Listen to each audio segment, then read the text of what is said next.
ನೀತಿವಂತರನ್ನು ಕೈಬಿಡ ಹಲ್ಲೆಲೂಯಾ ನಿತ್ಯವೂ ಕಾಯ್ದು ಕೊನೆ ಒಂದು ಸಾರಿ ಆಮೆನ್ ನೀತಿವಂತರನ್ನು ಓ ರಬಲ ರಶೆ ಅಂತ ನರಗನ ಬಲರದನ ಕಾಯ್ದು ನಡೆಸುವನು ಕರ್ತನ ಮೇಲೆ ನಿನ್ನ ಚಿಂತೆ ಆಮೆನ್ ಹಾಕಿ ವಿಶ್ರಮಿಸು ಆತನೇ ನಿನ್ನನ್ನು ಹಲ್ಲೆಲೂಯಾ ಮನವೇ ಮರುಗದಿರು ಆತನೇ ನಿನ್ನನ್ನು ಕಾಯುವನು ಮನವೇ ಮರುಗದಿರು. ಎಲ್ಲರೂ ಹಾಗೆ ಪ್ರಾರ್ಥನೆಯಲ್ಲಿ ಕೂತುಕೊಳ್ಳೋಣ. ನಾವು ಅಂತರಾಳದಿಂದ ಆಡಿದೆವು, ನಿತ್ಯವಂತನನ್ನು ಆತನು ಕೈ ಬಿಡದ ದೇವನು ಎಂಬುದಾಗಿ. ಕೀರ್ತನೆ 37ನೇ ಕೀರ್ತನೆ 25ನೇ ವಾಕ್ಯದಲ್ಲಿ ಬರೆಯಲ್ಪಟ್ಟಿದೆ. ಕೀರ್ತನೆ 37ನೇ ಕೀರ್ತನೆ 25ನೇ ವಾಕ್ಯದಲ್ಲಿ, ನಾನು ಬಾಲಕನಾಗಿದ್ದೇನು, ಈಗ ವೃದ್ಧನಾಗಿದ್ದೇನೆ, ಇದುವರೆಗೂ ನೀತಿವಂತನು ದಿಕ್ಕಿಲ್ಲದೆ ಬಿದ್ದಿರುವುದನ್ನಾಗಲಿ ಅವನ ಸಂತತಿಯವರು ಭಿಕ್ಷೆ ಬೇಡಿ ತಿನ್ನುವುದನ್ನಾಗಲಿ ನಾನು ನೋಡಲಿಲ್ಲ. 25ನೇ ಕೀರ್ತನೆ 22ನೇ ವಾಕ್ಯದಲ್ಲಿ ಈ ರೀತಿಯಾಗಿ ಬರೆಯಲ್ಪಟ್ಟಿದೆ. ಎಲ್ಲರೂ ಸತ್ಯವೇದವನ್ನು ತೆಗೆದುಕೊಳ್ಳೋಣ. ಕೀರ್ತನೆ 55ನೇ ಕೀರ್ತನೆ ಅದರಲ್ಲಿ 22ನೇ ವಾಕ್ಯವನ್ನು ಎಲ್ಲರೂ ಒಟ್ಟಾಗಿ ಏಕಸ್ವರವಾಗಿ ಶಬ್ದವಾಗಿ ಓದೋಣ. Praise the Lord. ನಿನ್ನ ಚಿಂತಾಭಾರವನ್ನು ಯೆಹೋವನ ಮೇಲೆ ಹಾಕು, ಆತನು ನಿನ್ನನ್ನು ಉದ್ಧಾರ ಮಾಡುವನು, ನೀತಿವಂತನನ್ನು ಎಂದಿಗೂ ಕೈ ಬಿಡನು. ಪ್ರೈಸ್ ಕದಲಗೊಡಿಸನು. ಹಲ್ಲೆಲೂಯಾ. ಪ್ರೈಸ್ ಅದನ್ನೇ ನಾವು ಹಾಡಾಗಿ ಹಾಡಿದ್ವಿ. Praise the Lord. ನೀತಿವಂತನನ್ನು ದೇವರು ಕೈ ಬಿಡುವ ದೇವರಲ್ಲ. ಹಲ್ಲೆಲೂಯಾ.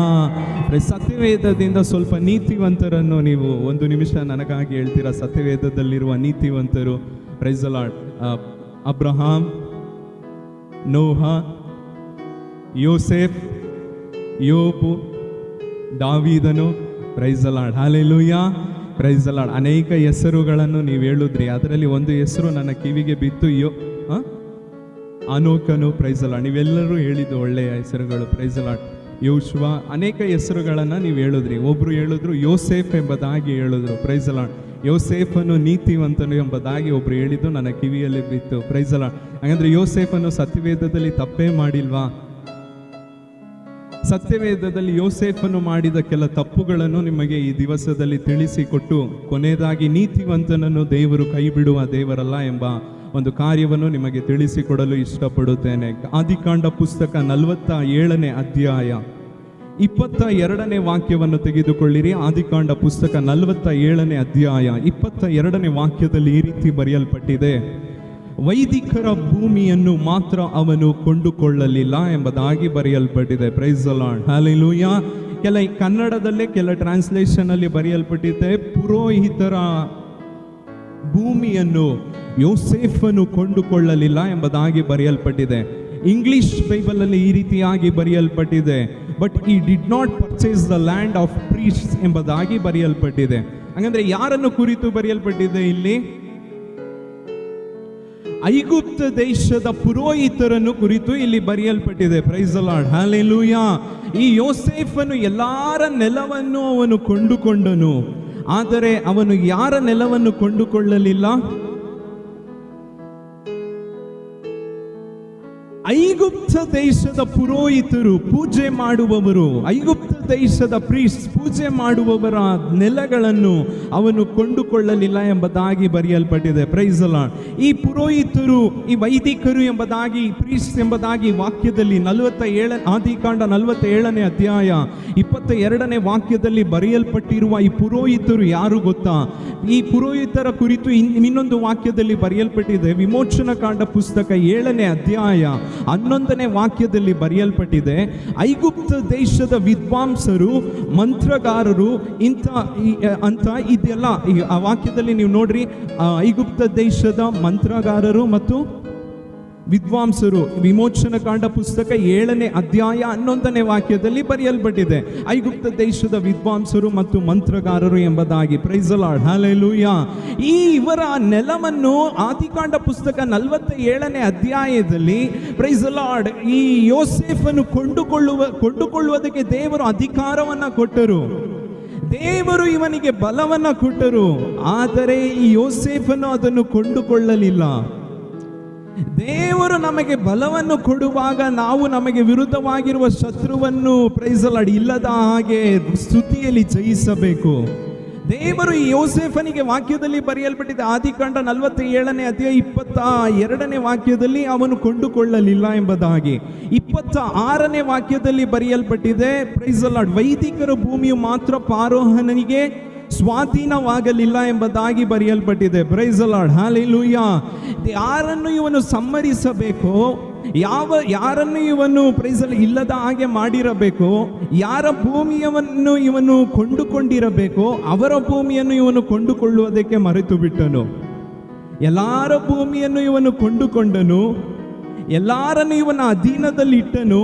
ಆದರೆ ಯಾರ ಭೂಮಿಯನ್ನು ಇವನು ಕೊಂಡುಕೊಳ್ಳಬೇಕೋ ಅವರ ಭೂಮಿಯನ್ನು ಕೊಂಡುಕೊಳ್ಳುವುದನ್ನು ಇವನು ಬಿಟ್ಟು ಬಿಟ್ಟನು. ಈಗ ಇಸ್ರಾಯೇಲ್ ಜನರು ಹೆಚ್ಚಾಗಿ ಅನೇಕ ಜನರಾಗಿ ಲಕ್ಷಾಂತರ ಜನರಾಗಿ ಇರುವಾಗ, ದಾಸತ್ವದಲ್ಲಿರುವಾಗ ಇದೇ ಪುರೋಹಿತರು ಈ ಐಗುಪ್ತ ಜನರು ಪ್ರೈಸ್ ದಿ ಲಾರ್ಡ್ ಈ ಕಾನಾನ್ ದೇಶಕ್ಕೆ ಹೋಗುವುದಕ್ಕೆ ಅಡ್ಡಿಯಾಗಿ ಬರುತ್ತಾ ಇದ್ದಾರೆ. ದೇವರು ಕೊಡುವ ಅವಕಾಶವನ್ನು ಇವನು ಬಿಟ್ಟು ಬಿಟ್ಟನು. ದೇವರು ಕೊಟ್ಟಂತಹ ಒಂದು ಪ್ರೈಸ್ ದಿ ಲಾರ್ಡ್ ಸಮಯವನ್ನು ಇವನು ಕಳೆದುಕೊಂಡನು. ಈ ಕೂಟದಲ್ಲಿ ಬಂದಿರುವ ಎಲ್ಲ ದೇವರ ಮಕ್ಕಳು ಒಂದು ನಿಮಿಷ ಎಚ್ಚರವಾಗಿ ಕೇಳಿಸಿಕೊಳ್ಳಿರಿ. ದೇವರು ನಮಗೆ ಅವಕಾಶವನ್ನು ಕೊಡುವಾಗ ಪ್ರಾರ್ಥನೆಯಲ್ಲಿ ನಾವು ಸೈತಾನನನ್ನು ಜಯಿಸಬೇಕು. ಆಮೇಲೆ ಹೇಳುತ್ತೀರಾ ಎಂಬುದಾಗಿ ಅಂದುಕೊಂಡೆ. ಪ್ರೈಸ್ ದಿ ಲಾರ್ಡ್, ದೇವರು ನಮಗೆ ಅವಕಾಶವನ್ನು ಕೊಡುವಾಗ ನಮ್ಮ ಕುಟುಂಬಕ್ಕೆ ವಿರುದ್ಧವಾಗಿ, ಸಭೆಗೆ ವಿರುದ್ಧವಾಗಿ, ಆರಾಧನೆಗೆ ವಿರುದ್ಧವಾಗಿ, ನಮ್ಮ ಅಭಿವೃದ್ಧಿಗೆ ವಿರುದ್ಧವಾಗಿರುವ ಎಲ್ಲ ಅಂಧಕಾರ ಶಕ್ತಿಗಳನ್ನು ನಾವು ನಿರ್ಮೂಲ ಮಾಡಬೇಕು. ಅಂದ್ರೆ ಆ ವಾಕ್ಯದಲ್ಲಿ ಬರೆಯಲ್ಪಟ್ಟಿದೆ. ಇನ್ನೊಂದು ಕಡೆಯಲ್ಲಿ ನಿಮಗೆ ಉದಾಹರಣೆಯಿಂದ ನಿಮಗೆ ಹೇಳಿಕೊಡುತ್ತೇನೆ. ಎಸ್ತರ್ ಕಾಲದಲ್ಲಿ ಇಸ್ರಾಯೇಲ್ ಜನರಿಗೆ ಒಬ್ಬನು ವಿರುದ್ಧವಾಗಿ ಎದ್ದು ನಿಂತನು. ಅವನ ಹೆಸರೇನು? ಆಮಾನನು ಇಸ್ರಾಯೇಲ್ ಜನರಿಗೆ ವಿರುದ್ಧವಾಗಿ ಎದ್ದು ನಿಂತಿದ್ದನು. ಈ ಆಮಾನನು ಯಾರ ವಂಶದವನು? ಅದೇ ಎಸ್ತರ್ ಪುಸ್ತಕದಲ್ಲಿ 3ನೇ ಅಧ್ಯಾಯ 1ನೇ ವಾಕ್ಯದಲ್ಲಿ ಬರೆಯಲ್ಪಟ್ಟಿದೆ. ಎಸ್ತರ್ ಪುಸ್ತಕ 3ನೇ ಅಧ್ಯಾಯ 1ನೇ ವಾಕ್ಯದಲ್ಲಿ ಅವನು ಆಗಾನನ ಕುಟುಂಬದವನು ಎಂಬುದಾಗಿ ಬರೆಯಲ್ಪಟ್ಟಿದೆ. ಅವನು ಆಗಾನನ ವಂಶದವನು ಎಂಬುದಾಗಿ ಬರೆಯಲ್ಪಟ್ಟಿದೆ. ನಿಮ್ಮ ಬೈಬಲಲ್ಲಿ ಬರೆಯಲ್ಪಟ್ಟಿದೆಯಾ? ಎಸ್ತರ್ ಪುಸ್ತಕ 3ನೇ ಅಧ್ಯಾಯ 1ನೇ ವಾಕ್ಯದಲ್ಲಿ ಅವನು ಆಗಾನನ ವಂಶದವನು ಎಂಬುದಾಗಿ ಬರೆಯಲ್ಪಟ್ಟಿದೆ. ಈ ಆಗಾನನು ಯಾರು ಎಂಬುದಾಗಿ ನಾವು ಸತ್ಯವೇದದಲ್ಲಿ ನೋಡುವಾಗ 1 ಸಾಮುವೇಲ್ ಪುಸ್ತಕ 15ನೇ ಅಧ್ಯಾಯ ಅದರಲ್ಲಿ 2ನೇ ವಾಕ್ಯ 3ನೇ ವಾಕ್ಯದಲ್ಲಿ ದೇವರು ಪ್ರೈಸ್ ದಿ ಲಾರ್ಡ್ ಅಮಲೇಕ್ಯರನ್ನು ಕೊಲ್ಲಬೇಕೆಂಬುದಾಗಿ ಇಸ್ರಾಯೇಲಿನ ರಾಜನಾಗಿರುವ ಸೌಲನಿಗೆ ಒಂದು ಕಟ್ಟಳೆಯನ್ನು ಕೊಟ್ಟರು. ಅಮಲೇಕ್ಯರು ಎಲ್ಲರನ್ನು ನೀನು ಸಂಹರಿಸಬೇಕು, ಚಿಕ್ಕವರು, ದೊಡ್ಡವರು, ಯೌವನಸ್ಥರು, ಹೆಂಗಸರು, ಮಕ್ಕಳು, ಈ ರಾಜನು, ಮಂತ್ರಿ ಒಬ್ಬರನ್ನು ನೀನು ಬಿಡಬೇಡ, ಎಲ್ಲರನ್ನು ಸಂಹರಿಸು ಎಂಬುದಾಗಿ ದೇವರು ಹೇಳಿದರು. ಆದರೆ ಅದೇ ಅಧ್ಯಾಯದಲ್ಲಿ 8ನೇ ವಾಕ್ಯದಲ್ಲಿ ಬರೆಯಲ್ಪಟ್ಟಿದೆ, ಅರಸನಾಗಿರುವ ಸೌಲನು ಎಲ್ಲರನ್ನು ಸಂಹರಿಸಿದನು, ಆದರೆ ಅವನು ಒಬ್ಬನನ್ನು ಸಂಹರಿಸಲಿಲ್ಲ. ಅಮಲೇಕ್ಯರ ರಾಜನಾಗಿರುವ ಆಗಾನನನ್ನು ಅವನು ಸಂಹರಿಸಲಿಲ್ಲ ಎಂಬುದಾಗಿ ಬರೆಯಲ್ಪಟ್ಟಿದೆ. ಈಗ ಇವನು ರಾಜನನ್ನು ಸಂಹರಿಸಲಿಲ್ಲ, ಒಬ್ಬ ತಾನೇ ಇರಲಿ ಬಿಡು ಎಂಬುದಾಗಿ ಬಿಟ್ಟು ಬಿಟ್ಟ. ಒಬ್ಬನೇ ಅಲ್ವಾ, ಎಲ್ಲರನ್ನೂ ಸಂಹರಿಸ್ಬಿಟ್ವಿ, ಒಬ್ಬ ಇದ್ದಾನೆ, ಒಬ್ಬನೇ ತಾನೇ ಬಿಟ್ಬಿಡೋಣ ಎಂಬುದಾಗಿ ಬಿಟ್ಟು ಬಿಟ್ಟ. ಅದೇ ಆಗಾನನ ವಂಶದಲ್ಲಿ ಬಂದವನು ಪ್ರೈಸ್ ದಿ ಲಾರ್ಡ್ ಈಗ ಸಮಸ್ತ ಇಸ್ರಾಯೇಲ್ ಎಸ್ತರ್ ಪುಸ್ತಕದಲ್ಲಿ ಬರೆಯಲ್ಪಟ್ಟಿದೆ, ಸಮಸ್ತ ಇಸ್ರಾಯೇಲ್ ಜನರನ್ನು ಸಂಹರಿಸುವುದಕ್ಕೋಸ್ಕರ ಎದ್ದು ನಿಂತನು ಎಂಬುದಾಗಿ. ಈ ಮಾತುಗಳನ್ನು ಕೇಳುತ್ತಿರುವ ಎಲ್ಲ ದೇವರ ಮಕ್ಕಳೇ ಶ್ರದ್ಧೆಯಿಂದ ತಿಳಿದುಕೊಳ್ಳಿರಿ. ದೇವರು ನಮಗೆ ಅವಕಾಶವನ್ನು ಕೊಡುವಾಗ ನಾವು ಪ್ರಾರ್ಥನೆಯಲ್ಲಿ ಎಲ್ಲ ಅಂಧಕಾರ ಶಕ್ತಿಗಳನ್ನು ಗೆಲ್ಲಬೇಕು. ಒಂದು ನಿಮಿಷ ಎಲ್ಲರೂ ಕಣ್ಣುಗಳನ್ನು ಮುಚ್ಚಿ, ಎಲ್ಲರೂ ಬಾಯಿಗಳನ್ನು ತೆರೆದು ಅಂತರಾಳದಿಂದ ದೇವರ ನಾಮವನ್ನು ಸ್ತುತಿಸೋಣ ಮತ್ತೊಮ್ಮೆ. ಆಮೇಲೆ ನಮ್ಮ ಕುಟುಂಬಕ್ಕೆ ವಿರುದ್ಧವಾಗಿ, ಆರೋಗ್ಯಕ್ಕೆ ವಿರುದ್ಧವಾಗಿರುವ ಎಲ್ಲ ಅಂಧಕಾರ ಶಕ್ತಿಗಳು ಯೇಸುವಿನ ನಾಮದಲ್ಲಿ ಅಪ್ಪ ಇಲ್ಲದೆ ಹೋಗಲಿ ಕರ್ತನೆ. ಎಲ್ಲ ಆಗಾನನ ಕಾರ್ಯಗಳು ಯೇಸುವಿನ ನಾಮದಲ್ಲಿ ಇಲ್ಲದೆ ಹೋಗಲಿ ಕರ್ತನೆ. ಎಲ್ಲರೂ ಕೈಗಳನ್ನು ತಟ್ಟಿ ದೇವರ ನಾಮವನ್ನು ಮಹಿಮೆ ಪಡಿಸಿರಿ. ಈ ಆರಾಧನೆಯಲ್ಲಿ ದೇವರು ಇಳಿದು ಬಂದು ಆಮೇಲೆ ನಮ್ಮ ಪ್ರಾರ್ಥನೆಯನ್ನು ಕೇಳಿ, ಆಮೇಲೆ ದೇವರು ಕೊಟ್ಟ ಅವಕಾಶ ಅವಕಾಶವನ್ನು ಉಪಯೋಗಿಸಿಕೊಳ್ಳಿರಿ. ದೇವರು ಕೊಟ್ಟಂತ ಒಂದು ಸಮಯವನ್ನು ಉಪಯೋಗಿಸಿಕೊಳ್ಳಿರಿ. ಆಮೇಲೆ ದೇವರು ಬಿಡುಗಡೆಯನ್ನು ಕೊಡಲು ಶಕ್ತನಾಗಿದ್ದಾನೆ. Praise the Lord, hallelujah, praise. ಹಾಗಂದ್ರೆ ಮೊದಲನೇದಾಗಿ ವಾಕ್ಯದಲ್ಲಿ ಬರೆಯಲ್ಪಟ್ಟಿದೆ, ಯೋಸೇಫನು ಮಾಡಿದ ತಪ್ಪು, ದೇವರು ಕೊಟ್ಟಂತ ಅವಕಾಶವನ್ನು ಅವನು ಬಿಟ್ಟನು. ಎರಡನೆಯದಾಗಿ ಯೋಸೇಫನು ಏನ್ ಮಾಡ್ದ ಅಂದ್ರೆ ಇಸ್ರಾಯೇಲ್ ಜನರ ನೆಲವನ್ನು ಕೊಂಡುಕೊಂಡನು. ಅದೇ ಆದಿಕಾಂಡ ಪುಸ್ತಕ 41ನೇ ಅಧ್ಯಾಯ 34ನೇ ವಾಕ್ಯದಲ್ಲಿ ಬರೆಯಲ್ಪಟ್ಟಿದೆ, ಇಸ್ರಾಯೇಲ್ ಜನರ ನೆಲವನ್ನು ಅವನು ಕೊಂಡುಕೊಂಡನು ಎಂಬುದಾಗಿ ಬರೆಯಲ್ಪಟ್ಟಿದೆ. ಈಗ ಪ್ರೈಸ್ ದಿ ಲಾರ್ಡ್, ನೆಲವನ್ನು ಕೊಂಡುಕೊಳ್ಳುವುದು ಯಾವ ರೀತಿ ಕೊಂಡುಕೊಳ್ಳುತ್ತಿದ್ದಾನೆ, ಇವನು ಕಂದಾಯವನ್ನು ಯಾವ ರೀತಿ ಕೊಂಡುಕೊಳ್ಳುತ್ತಿದ್ದಾನೆ? ಆ ವಾಕ್ಯದಲ್ಲಿ ಬರೆಯಲ್ಪಟ್ಟಿದೆ, 5ರಲ್ಲಿ 1 ಭಾಗವನ್ನು ಐಗುಪ್ತ ಜನರಿಂದ ಇವನೇನ್ ಮಾಡ್ತಾ ಇದ್ದಾನೆ, ತೆಗೆದುಕೊಳ್ತಾ ಇದ್ದಾನೆ. ರಾಗಿ 5 kg ಬೆಳೆದ್ರೆ ಈಗ ಎಷ್ಟು kg ಕೊಡಬೇಕು ರಾಜನಿಗೆ? 1 kg ರಾಜನಿಗೆ ಕೊಡಬೇಕು. ಗೋಧಿ 10 kg ಬೆಳೆದ್ರೆ ಎಷ್ಟು kg ಕೊಡ್ಬೇಕು ರಾಜನಿಗೆ? 2 kg ರಾಜನಿಗೆ ಕೊಡಬೇಕು. Praise the Lord, hallelujah. ಏನಕ್ಕೋಸ್ಕರ ತೆಗೆದುಕೊಳ್ಳುತ್ತಿದ್ದಾನೆ? ಈ ಕಾರ್ಯದಿಂದ ನಾವು ಒಂದನ್ನು ತಿಳಿದುಕೊಳ್ಳಬಹುದು, ಮುಂದೆ ಬರುವಂತಹ ಒಂದು ಬರಗಾಲದಲ್ಲಿ, 7 ವರ್ಷ ಬರಗಾಲದಲ್ಲಿ ಈ ಜನರನ್ನು, ಇವರು ಕೊಟ್ಟಂತ ಹಣವು ಇವರಿಗೆ ಮತ್ತೆ ಏನ್ ಮಾಡುತ್ತದೆ? ಹಿಂತಿರುಗಿ ಬರುತ್ತದೆ. ಇವರು ಕೊಟ್ಟಂತ ಧಾನ್ಯಗಳು ಇವರಿಗೆ ಹಿಂತಿರುಗಿ ಬರುತ್ತದೆ. ಈ ಮಾತುಗಳನ್ನು ಕೇಳುತ್ತಿರುವ ಎಲ್ಲಾ ದೇವರ ಮಕ್ಕಳೇ, ನಮಗಿರುವಾಗ ನಾವು ದೇವರಿಗೋಸ್ಕರ ಕೊಡುವಾಗ, ನಾವು ಏನು ಇಲ್ಲದೆ ಇರುವಾಗ ದೇವರು ನಮಗಾಗಿ ಮತ್ತೆ ಕೊಡುವ ದೇವರಾಗಿದ್ದಾರೆ. ಮತ್ತೊಮ್ಮೆ ಹೇಳುತ್ತೇನೆ, ನಮ್ಮಲ್ಲಿ ಇರುವಾಗ ನಾವು ದೇವರಿಗೋಸ್ಕರ ಕೊಡುವಾಗ, ನಾವು ಏನು ಇಲ್ಲದೆ ಇರುವಾಗ ದೇವರು ಪರಲೋಕದಿಂದ ನಮಗೋಸ್ಕರ ಇಸ್ರಾಯೇಲ್ ಜನರಿಗೆ ಮನ್ನವನ್ನು ಸುರಿಸಿಕೊಟ್ಟಂತಹ ದೇವರು. ಪ್ರೈಸ್ ದಿ ಲಾರ್ಡ್, ಎಲಿಯನಿಗೆ ಕಾಗೆಯ ಮೂಲಕ ಪೋಷಿಸಿದಂತಹ ದೇವರು ನಿಮಗೂ ಪೋಷಿಸಲು ಆತನು ಶಕ್ತನಾಗಿದ್ದಾನೆ. Praise the Lord, hallelujah. ಒಂದು ಚಿಕ್ಕ ನಡೆದಂತ ಒಂದು ಇತಿಹಾಸವನ್ನು ನಿಮಗೆ ಹೇಳಿಕೊಡಲು ಇಷ್ಟಪಡುತ್ತೇನೆ. ಫೆಡ್ರಿಕ್ ವಿಲಿಯಂ III ಎಂಬುದಾಗಿ ಒಂದು ರಾಜರಿದ್ದರು. ಪರ್ಷಿಯಾ ದೇಶವನ್ನು ಆಳುತ್ತಿದ್ದಂತಹ ರಾಜರು. ಅವರು ಪರ್ಷಿಯಾ ದೇಶವನ್ನು ಆಳುತ್ತಿದ್ದಾಗ ಪ್ರೈಸ್ ದಿ ಲಾರ್ಡ್, ಆ ಪರ್ಷಿಯಾ ದೇಶದಲ್ಲಿ ಘೋರವಾದ ಒಂದು ಬರಗಾಲದ ರೀತಿಯಲ್ಲಿ ನಡೆಯಿತು. ಹಣಕಾಸಿನ ವ್ಯವಸ್ಥೆ ಕುಸಿದು ಹೋಯಿತು. ಕುಸಿದು ಹೋಗುವಾಗ ಜನರಲ್ಲಿ ಕೇಳಿಕೊಂಡರು, ನಿಮ್ಮಲ್ಲಿ ಇರುವಂತಹ ಎಲ್ಲ ಬೆಳ್ಳಿ ಬಂಗಾರವನ್ನು ಅರಣ್ಮನೆಗೆ ತಂದು ಒಪ್ಪಿಸಿರಿ, ನಾನು ಅದರ ಬದಲು ಒಂದು ನಾಣ್ಯವನ್ನು ಕೊಡುತ್ತೇನೆ ಎಂಬುದಾಗಿ. ರಾಜನ ಮೇಲೆ ಪ್ರೀತಿ ಇರುವಂತ ಅನೇಕರು ತಮ್ಮಲ್ಲಿ ಇದ್ದಂತಹ ಚಿನ್ನವನ್ನು, ಬಂಗಾರಗಳನ್ನು ರಾಜನಿಗೆ ತಂದು ಕೊಟ್ಟರು. ರಾಜನು ಆ ಚಿನ್ನವನ್ನು ತೆಗೆದುಕೊಂಡು ಅವರಿಗೆ ಏನನ್ನ ಕೊಟ್ಟರು? ಅದರ ಬದಲಾಗಿ ಒಂದು ಕಾಯಿನನ್ನು ಕೊಟ್ಟರು. ಇದನ್ನು ನೋಡುತ್ತಿಂತ ಈ ಇತರ ಜನರು, ನಿಮಗೆ ಬುದ್ಧಿ ಇಲ್ಲ, ಚಿನ್ನವನ್ನು ಕೊಟ್ಟು ಏನನ್ನ ತಗೊಳ್ತಾ ಇದ್ದೀರಾ? ಒಂದು ಕಬ್ಬಿಣದ ಕಾಯಿನನ್ನು ತಗೊಳ್ತಾ ಇದ್ದೀರಾ, ನಿಮಗೆ ಬುದ್ಧಿ ಇಲ್ಲ ಎಂಬುದಾಗಿ ಆಡಿಕೊಳ್ಳಲು ಪ್ರಾರಂಭಿಸಿದರು ಜನರನ್ನು. ಏನ್ ನಡೀತು ಗೊತ್ತಾ? 1-2-3 ವರ್ಷದಲ್ಲಿ ಆ ದೇಶದ ಪ್ರೈಸ್ ದಿ ಲಾರ್ಡ್ ವ್ಯವಹಾರವು ಕುಸಿತದಿಂದ ಮೇಲೆದ್ದೇಳಿತು. ಒಳ್ಳೆ ರೀತಿಯಲ್ಲಿ ಅವರ ಪ್ರೈಸ್ ದಿ ಲಾರ್ಡ್ ಅವರ ಆದಾಯವು ಆ ದೇಶದ ಆದಾಯವು ಹೆಚ್ಚಾದಾಗ ಈಗ ರಾಜ ಮತ್ತೆ ಹೇಳ್ತಾ ಇದ್ದಾರೆ, ಯಾರ್ಯಾರ ಕೈಯಲ್ಲಿ ನಾನು ಕೊಟ್ಟಂತ ಆ ನಾಣ್ಯಗಳಿದೆಯೋ ಅವರೆಲ್ಲರೂ ಅರಣ್ಮನೆಗೆ ಬನ್ನಿರಿ, ಆ ನಾಣ್ಯಗಳನ್ನು ತೆಗೆದುಕೊಂಡು ಅರಣ್ಮನೆಗೆ ಬನ್ನಿರಿ ಎಂಬುದಾಗಿ. ಯಾರ್ಯಾರು ಚಿನ್ನವನ್ನು ಕೊಟ್ಟು ನಾಣ್ಯವನ್ನು ತೆಗೆದುಕೊಂಡಿದ್ದರೋ ಅವರೆಲ್ಲರೂ ಈಗ ನಾಣ್ಯದೊಂದಿಗೆ ಅರಣ್ಮನೆಗೆ ಬರುತ್ತಿದ್ದಾರೆ. ಅರಣ್ಮನೆಗೆ ಬಂದು ಆ ಕಬ್ಬಿಣದ ನಾಣ್ಯವನ್ನು ಕೊಡುವಾಗ ಅವರಿಗೆ ಚಿನ್ನವು ಹಿಂತಿರುಗಿ ಕೊಡಲ್ಪಟ್ಟಿತು. ಅರಣ್ಮನೆಯಲ್ಲಿ ಉನ್ನತ ಪದವಿಯು ಅವರಿಗೆ ಕೊಡಲ್ಪಟ್ಟಿತು. ಹಲ್ಲೆಲೂಯಾ. ಏನು ಇಲ್ಲದೆ ಇರುವಾಗ ನಾವು ಎಲ್ಲವೂ ಇರುವಾಗ ನಾವು ದೇವರಿಗೋಸ್ಕರ ಕೊಡುವಾಗ, ಏನು ಇಲ್ಲದೆ ಇರುವಾಗ ದೇವರು ನಮಗೋಸ್ಕರ ಕೊಡುವವರಾಗಿದ್ದಾರೆ. ಕೈಗಳನ್ನು ಮೇಲೆತ್ತಿ ಹಲ್ಲೆಲೂಯಾ. ಈಗ ಎಷ್ಟು ಕಂದಾಯವನ್ನ ಇವನು ಕೇಳ್ತಾ ಇದ್ದಾನೆ ಜನರಿಂದ? 5ರಲ್ಲಿ 1 ಭಾಗವನ್ನು ಇವನು ಕೇಳ್ತಾ ಇದ್ದಾನೆ. ಈಗ ಬರಗಾಲದಲ್ಲಿ ಇವನು ಜನರಿಗೆ ಮತ್ತೆ ಯಾವ ರೀತಿ ಕೊಡಬೇಕು? ಉಚಿತವಾಗಿ ಇವನು ಪಡೆದುಕೊಂಡಿದ್ದಾನೆ. ಈಗ ಜನರಿಗೆ ಯಾವ ರೀತಿ ಕೊಡಬೇಕು ಇವನು? ಸತ್ಯವೇದದ ಪ್ರಕಾರ ಏನಂತ ಬರೆಯಲ್ಪಟ್ಟಿದೆ? ಸತ್ಯವೇದದ ಪಾಲಿಸಿ ಪ್ರಕಾರ ಮತ್ತಾಯನು ಬರೆದ ಸುವಾರ್ತೆ 10ನೇ ಅಧ್ಯಾಯ 8ನೇ ವಾಕ್ಯದಲ್ಲಿ ಬರೆಯಲ್ಪಟ್ಟಿದೆ, ಉಚಿತವಾಗಿ ಪಡೆದುಕೊಂಡಿರಿ, ಉಚಿತವಾಗಿ. ಈಗ ಯೋಸೇಫನು ಏನ್ ಮಾಡ್ತಾ ಇದ್ದಾನೆ? ಯಾವ ರೀತಿ ಕೊಡ್ತಾ ಇದ್ದಾನೆ? ನೀವು ಸತ್ಯವೇದದಲ್ಲಿ ನೋಡ್ರಿ. ಆದಿಕಾಂಡ 47ನೇ ಅಧ್ಯಾಯ ಅದರಲ್ಲಿ 13ನೇ ವಾಕ್ಯದಲ್ಲಿ ಮತ್ತು 14ನೇ ವಾಕ್ಯದಲ್ಲಿ ಬರೆಯಲ್ಪಟ್ಟಿದೆ, ಇವನು ಪ್ರೈಸ್ ದಿ ಲಾರ್ಡ್ ಹಣವನ್ನ ಇಸ್ಕೊಂಡು ಏನ್ ಮಾಡ್ತಾ ಇದ್ದಾನೆ? ಧಾನ್ಯಗಳನ್ನ ಕೊಡ್ತಾ ಇದ್ದಾನೆ. ಇವನು ತಗೊಂಡಿದ್ದು ಯಾವ ರೀತಿ ತಗೊಂಡ? ಉಚಿತವಾಗಿ ತಗೊಂಡ. ಇವನು ಈಗ ಉಚಿತವಾಗಿ ಕೊಡಬೇಕು, ಇವನ ಹಣವನ್ನ ಇಸ್ಕೊಂಡು ಕೊಡ್ತಾ ಇದ್ದಾನೆ. ಅದೇ 47ನೇ ಅಧ್ಯಾಯದಲ್ಲಿ 17ನೇ ವಾಕ್ಯ ಮತ್ತು 15ನೇ ವಾಕ್ಯದಿಂದ 15ನೇ ವಾಕ್ಯದಿಂದ 17ನೇ ವಾಕ್ಯದವರೆಗೂ ಅಲ್ಲಿ ಬರೆಯಲ್ಪಟ್ಟಿದೆ. ಈಗ ಜನರೆಲ್ಲರೂ ಹಣವನ್ನ ಕೊಟ್ಟು ತಗೊಂಡ್ಬಿಟ್ರು. ಈಗ ಇವರ ಕೈಯಲ್ಲಿರುವ ಹಣ ಎಲ್ಲ ಖಾಲಿಯಾಗೋಯ್ತು.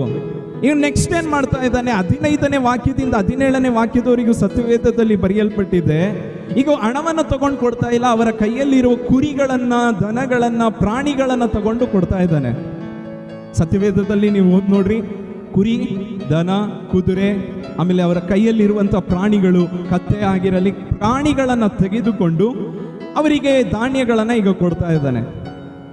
ಮನೆಯಲ್ಲಿ ಎಷ್ಟು ಕುರಿಗಳಿರುತ್ತೆ, ಎಷ್ಟು ದನಗಳಿರುತ್ತೆ, ಎಷ್ಟು ಪ್ರಾಣಿಗಳಿರುತ್ತೆ, ಸ್ವಲ್ಪ ದಿವಸ ಅದನ್ನ ಮಾರಿ ತಿನ್ಬಹುದು. ಈಗ ಅದು ಖಾಲಿ ಆಗೋಯ್ತು. ಇವಾಗ ನೆಕ್ಸ್ಟ್ ಏನ್ ಮಾಡ್ತಾ ಇದ್ದಾನೆ? ಇವಾಗ ಆಹಾರಕ್ಕೆ ಮತ್ತೆ ಏನ್ ಬೇಕು?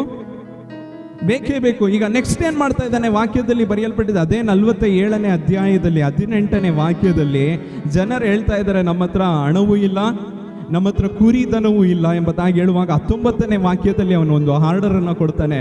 ನಿಮ್ಮ ಭೂಮಿಗಳನ್ನ ನನಗೇನ್ ಮಾಡ್ರಿ? ಕೊಡ್ರಿ, ನಾನು ನಿಮಗೆ ಏನ್ ಮಾಡ್ತೇನೆ? ಧಾನ್ಯಗಳನ್ನ ಒದಗಿಸುತ್ತೇನೆ ಎಂಬುದಾಗಿ ಹೇಳ್ತಾ ಇದ್ದಾನೆ. ಈಗ ಭೂಮಿಯನ್ನ ಅವರಿಂದ ಇಸ್ಕೊಂಡು ಇವಾಗ ಏನನ್ನ ಕೊಡ್ತಾ ಇದ್ದಾನೆ? ಧಾನ್ಯವನ್ನ ಕೊಡ್ತಾ ಇದ್ದಾನೆ. Praise the Lord, hallelujah. ಈಗ ಏನೆಲ್ಲ ಕಳೆದುಕೊಂಡ್ರು? ಮೊದಲನೆಯದಾಗಿ ಏನ್ ಕಳೆದುಕೊಂಡ್ರು?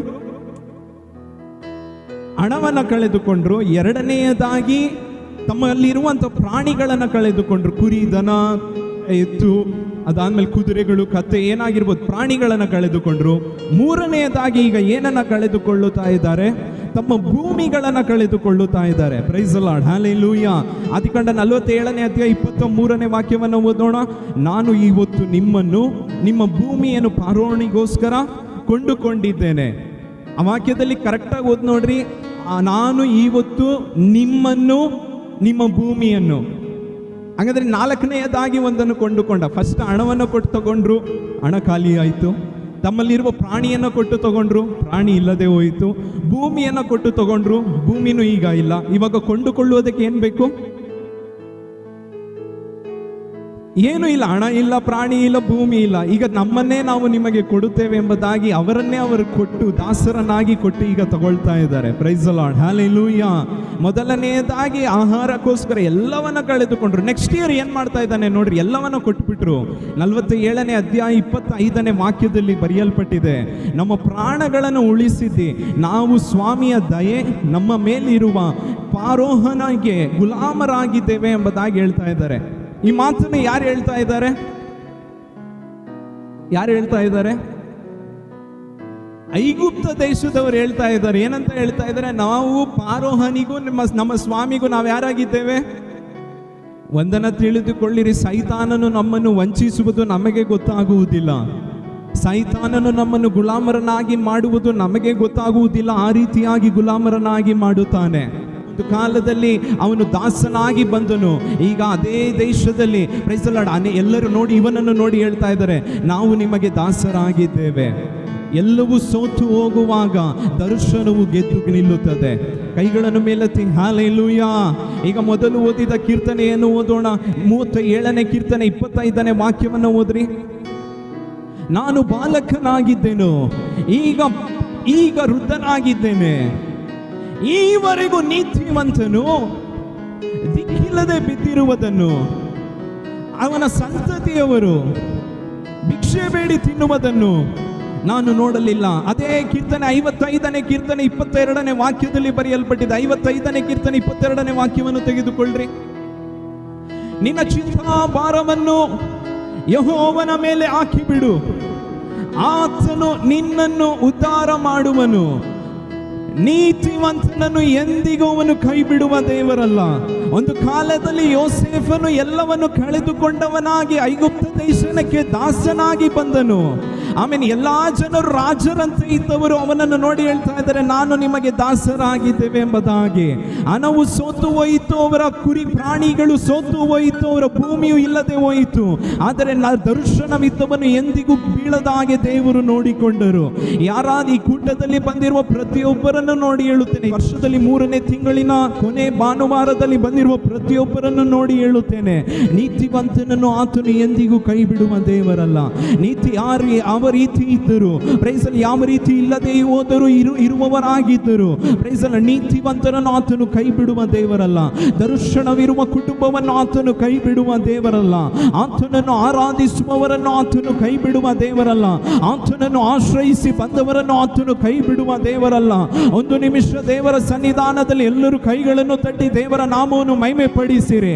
ನೀತಿವಂತನು ಹಣಕ್ಕಾಗಲಿ ವಸ್ತ್ರಕ್ಕಾಗಲಿ ಕೈ ಚಾಚಿ ನಿಲ್ಲುವುದಕ್ಕೆ ದೇವರು ಅವಕಾಶವನ್ನು ಕೊಡುವುದಿಲ್ಲ. ಇಲ್ಲಿ ನಿನ್ನ ಪಕ್ಕದಲ್ಲಿ 1000 ಜನರು, ನಿನ್ನ ಬಲಗಡೆಯಲ್ಲಿ 10,000 ಜನರು ಸತ್ತು ಬಿದ್ದರು, ನಿನಗೇನು ತಟ್ಟದು ಎಂಬುದಾಗಿ ವಾಕ್ಯದಲ್ಲಿ ಹೇಳಿರುವ ಪ್ರಕಾರ ದರ್ಶನವನ್ನು ಕೊಟ್ಟಿರುವ ದೇವರು, ಆಮೇಲೆ ನಿಮ್ಮನ್ನು ಆರಿಸಿಕೊಂಡಿರುವ ದೇವರು. ನೀನು ಕಾನಾನ್ ದೇಶದಲ್ಲಿದ್ದರೂ ನಿನ್ನನ್ನು ನಡೆಸುತ್ತಾರೆ, ಐಗುಪ್ತ ದೇಶದಲ್ಲಿದ್ದರೂ ನಿನ್ನನ್ನು ನಡೆಸುವ ದೇವರಾಗಿದ್ದಾರೆ. Praise the Lord, hallelujah. Praise the Lord. ಎಲ್ಲರೂ ಎದ್ದು ನಿಂತುಕೊಳ್ಳೋಣ. Price the lord. ಈಗ ಎಲ್ಲರೂ ಹೇಳ್ರಿ, ನೀತಿವಂತನನ್ನು ಆತನು ಕೈ ಬಿಡುವ ದೇವರಲ್ಲ. ಒಂದು ದಿವಸ ಐಗುಪ್ತ ದೇಶಕ್ಕೆ ಎಲ್ಲವನ್ನು ಕಳೆದುಕೊಂಡವನಾಗಿ ಬಂದನು. ಅದರ ವಾಕ್ಯದಲ್ಲಿ ಬರೆಯಲ್ಪಟ್ಟಿದೆ, ಯಾವ ಜನರು ಇವನನ್ನು ದಾಸರಾಗಿ ಮಾಡಿದರೋ ಆ ಜನರು ಇವನ ಹತ್ರ ಬಂದು ಹೇಳ್ತಾ ಇದ್ದಾರೆ, ನಾನು ನಿಮಗೆ ದಾಸರಾಗಿದ್ದೇವೆ. ಎಲ್ಲರ ಅಂತರಾಳದಿಂದ ಹೇಳೋಣ, ನನ್ನನ್ನೆಂದಿಗೂ ಕೈ ಬಿಡನು, ನನ್ನನ್ನು ನಮ್ಮ ಕುಟುಂಬವನ್ನು ಎಂದಿಗೂ ನನ್ನ ಆಗಲನು. ಶಬ್ದವಾಗಿ, ನನ್ನನ್ನೆಂದಿಗೂ ಕೈ ಬಿಡನು, ನೀತಿವಂತನನ್ನು ಎಂದಿಗೂ ನನ್ನ ಆಗಲನು.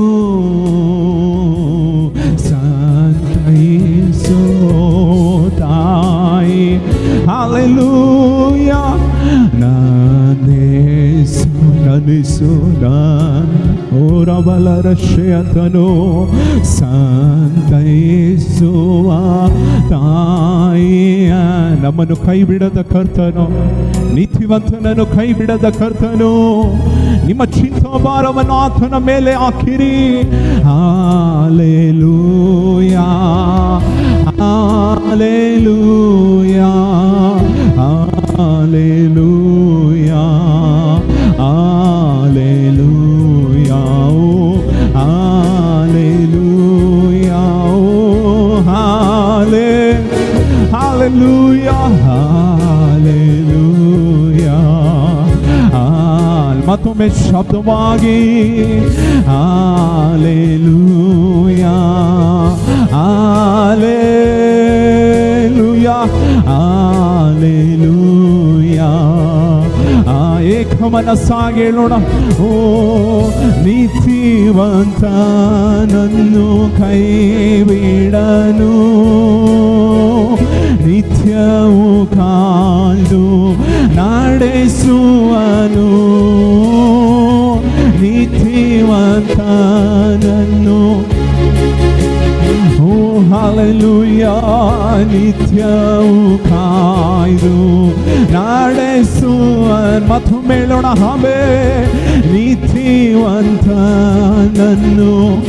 55ನೇ ಕೀರ್ತನೆಯಲ್ಲಿ ಬರೆಯಲ್ಪಟ್ಟಿದೆ, ನಿನ್ನ ಚಿಂತಾಭಾರವನ್ನು ಆತನ ಮೇಲೆ ಹಾಕಿರಿ, ಆತನನ್ನು ಆಶ್ರಯಿಸಿಕೊಳ್ಳಿರಿ, ಆತನ ನೀತಿವಂತನನ್ನು ಕೈ ಬಿಡುವುದಿಲ್ಲ. ನೀತಿವಂತನನ್ನು, ಹಲ್ಲೆಲೂಯಾ, ನಡೆಸುವನು. ಕರ್ತನ ಮೇಲೆ ನಿನ್ನ ಚಿಂತೆಯನ್ನು ಹಾಕಿ, ಹಲ್ಲೆಲೂಯಾ. ಯೇಸಪ್ಪ, ನಿಮ್ಮ ಮೇಲೆ ಆತನೇ ನಿಮ್ಮನ್ನು ಕಾಯುವನು. ಮನವೇ ಮರುಗದಿರು. ಪರಲೋಕವನ್ನುಂಟು ಮಾಡಿದ ಸರ್ವ ಸೃಷ್ಟಿ ಒಡೆಯನಾಗಿರುವ ಪ್ರೀತಿಯುಳ್ಳ ಪರಮ ತಂದೆಯೇ, ಅಪ್ಪ ಈ ಒಳ್ಳೆ ಸಮಯಕ್ಕಾಗಿ ಸ್ತೋತ್ರ ಕರ್ತನೆ. ಈ ಆರಾಧನೆಯಲ್ಲಿ ಕೂಟದಲ್ಲಿ ಕೂಡಿ ಬಂದಿರುವ ಪ್ರತಿಯೊಬ್ಬರನ್ನು ನಿಮ್ಮ ಕೈಗೆ ಒಪ್ಪಿಸಿ ಕೊಡುತ್ತೇನೆ. ಇಂದು ವಾಕ್ಯದಲ್ಲಿ ಕೇಳಿದ ಹಾಗೆ ನೀತಿವಂತನನ್ನು ನೀವು ನಡೆಸುವ ದೇವರು ಕರ್ತನೆ. ಆಮೇಲೆ ಈ ಲೋಕದಲ್ಲಿರುವ ಜನರು ಆಮೇಲೆ ಸ್ತೋತ್ರ ಕರ್ತನೆ, ಹಣವು ಸೋತು ಹೋಗಬಹುದು, ಶರೀರ ಬಲವು ಸೋತು ಹೋಗಬಹುದು, ಆಸ್ತಿಗಳು ಇಲ್ಲದೆ ಹೋಗಬಹುದು, ಆದರೆ ನಮ್ಮೊಂದಿಗಿರುವ ದೇವರು ಎಂದಿಗೂ ಸೋತು ಹೋಗುವ ದೇವರಲ್ಲ. ನಮಗೆ ಕೊಡಲ್ಪಟ್ಟಿರುವ ದರ್ಶನವು ಸೋತು ಹೋಗುವುದಿಲ್ಲವಾ? ನಮಗೆ ಕೊಡಲ್ಪಡುವ ವಾಗ್ದಾನವು ಎಂದಿಗೂ ನಿಲ್ಲದೆ ಹೋಗುವುದಿಲ್ಲ. Praise the Lord, hallelujah, hallelujah. ನೀತಿವಂತರನ್ನು ಕೈ ಬಿಡದ ಕರ್ತನೇ, ಇದುವರೆಗೂ ಈ 33ನೇ ತಿಂಗಳಿನ ಕೊನೆಯ ದಿನದವರೆಗೂ ನಿನ್ನ ಮಕ್ಕಳನ್ನು ಕೈ ಬಿಡದೆ ನಡೆಸಿರುವ ದೇವರು, ಇನ್ನು ಮುಂದೆ ಬರುವ ಮುಂದೆ ಬರುವ 9 ತಿಂಗಳು ನಿನ್ನ ಮಕ್ಕಳನ್ನು ಕಣ್ಣುಗುಡ್ಡೆಯಂತೆ ಕಾಪಾಡಿ ನಡೆಸಿರಿ ಕರ್ತನೆ. ಒಳ್ಳೆ ಕಾರ್ಯಗಳನ್ನು ಮಾಡಿರಿ. ನಾಳೆ ನಡೆಯುವ ಆರಾಧನೆಯನ್ನು ನಿಮ್ಮ ಕೈಗೆ ಒಪ್ಪಿಸಿಕೊಡುತ್ತೇನೆ. ಕೂಟವು ಆಶೀರ್ವಾದವಾಗಿ ಇರಲಿ ಕರ್ತನೆ.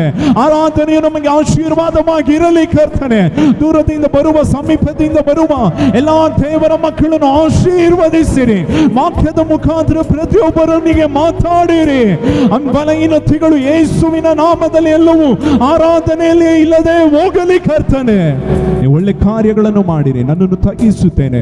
ಯೇಸು ಕ್ರಿಸ್ತನ ಅತಿ ಅಮೂಲ್ಯವಾದ ನಾಮದಲ್ಲಿ ಬೇಡಿ ಹೊಂದಿದ್ದೇನೆ ತಂದೆಯೇ, ಆಮೇನ್, ಆಮೇನ್. ಎಲ್ಲರೂ ಒಟ್ಟಾಗಿ ಹೇಳೋಣ. ನನ್ನ ಮನವೇ ಯೆಹೋವನನ್ನು ಕೊಂಡಾಡು, ನನ್ನ ಸರ್ವೇಂದ್ರಿಗಳೇ ಆತನ ಪರಿಶುದ್ಧ ನಾಮವನ್ನು ಕೀರ್ತಿಸಿರಿ.